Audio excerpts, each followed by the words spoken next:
Now, fishing off the coast of Senegal and Mauritania can be a lucrative business, but also a hazardous one, especially for fishermen in smaller boats, which are in competition with much larger industrial-scale vessels. And that's forced them to have to venture further and further out to sea in search of a good catch. Well, with this level of marine traffic, collisions are becoming increasingly commonplace. France 24's Kyle Brown has this exclusive report. On the beaches of Saint-Louis in the north of Senegal, Souleymane Sarr repairs one of his boats, which has been battered in the high seas. He and his crew go far for fish they used to find closer to shore. Before there was fish, but now there's almost nothing left. That's why we take these risks, to go into these areas. Venturing out some 40 kilometers has put Sarr and his crew in danger. 3 years ago, he escaped with his life after an industrial vessel crashed into his pirogue. These boats fish illegally. They steal, they hit our boats, and sail away.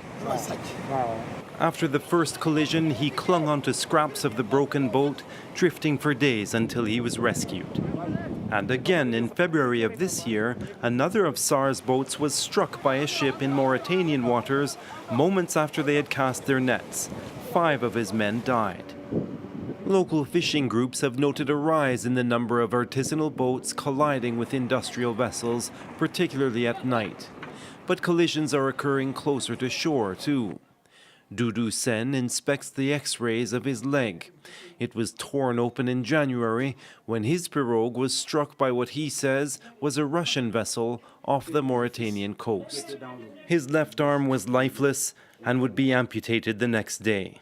While in the water, Sen called out for his son Youssoufa. He never reappeared. A man can only survive underwater for so long. After a certain amount of time, we knew he was dead. Sen's family has been unable to get any information from the Mauritanian authorities on the vessels that were in the area at the time.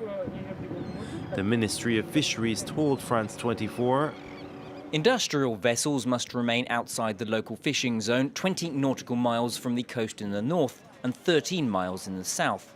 It's strange that a pirogue fishing in the artisanal area should come into contact with industrial ships.